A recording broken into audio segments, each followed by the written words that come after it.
descrivait son statut de journaliste, vous l'avez qualifié de blogueur. Et qu'est-ce que vous avez cherché à obtenir de Mandian Sidibé? Et qu'est-ce que vous avez pu obtenir finalement? Bon, vous savez, ces procès très sérieux. Ces procès si sérieux qu'il faut éviter de faire comparaître n'importe quelle personne avec le statut de témoin.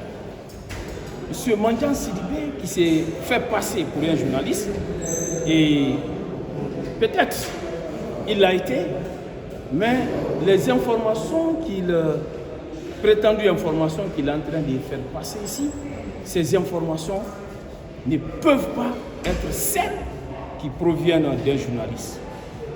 Et lui-même, il a dit. Et la loi régissant la profession du journalisme en République de Guinée, cette loi est claire. Un journaliste ne fait pas passer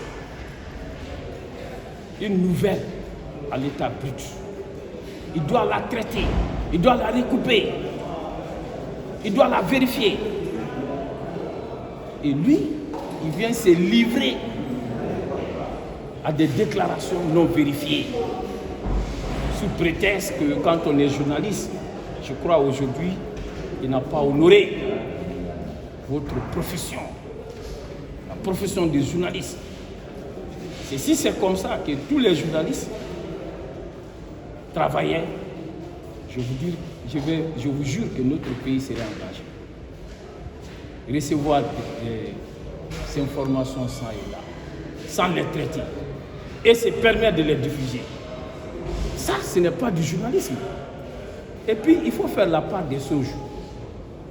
Lorsque l'on parle de la protection que la loi sur la liberté de la presse offre aux journalistes, cette loi ne s'applique aux journalistes que lorsqu'il se comporte comme tel, lorsqu'il agit conformément à cette loi. Mais lorsqu'il se comporte comme tout autre citoyen, en faisant des publications sur une page Facebook que vous pouvez faire, que moi je peux faire, que Paul peut faire, que Pierre peut faire, il n'est plus soumis à la loi sur la liberté de la presse, mais il est soumis à la loi sur la cybersécurité. Et les informations relayées sur sa page Facebook, qui ne sont pas recoupées, qui ne sont pas vérifiées, ces informations-là peuvent donner lieu à des poursuites contre lui.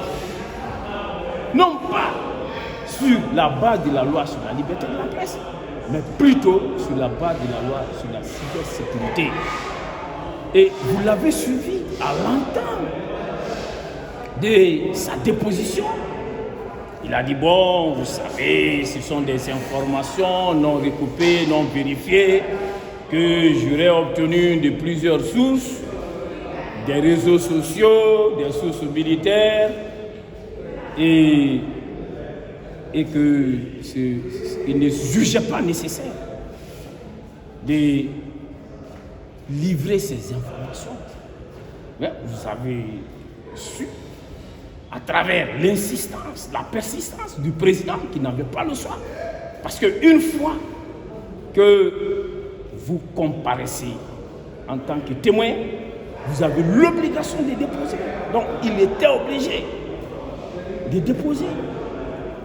Et vous le voyez, lorsqu'il parle de la protection de sa source, il n'était même pas journaliste pour parler de protection de sa source ou de ses sources.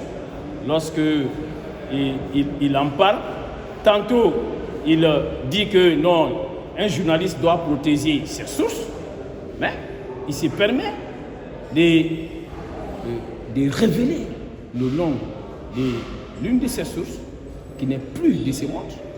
Mais en ce qui concerne les sources, ces prétendues sources militaires, il s'était carrément. Je suis de ceux-là.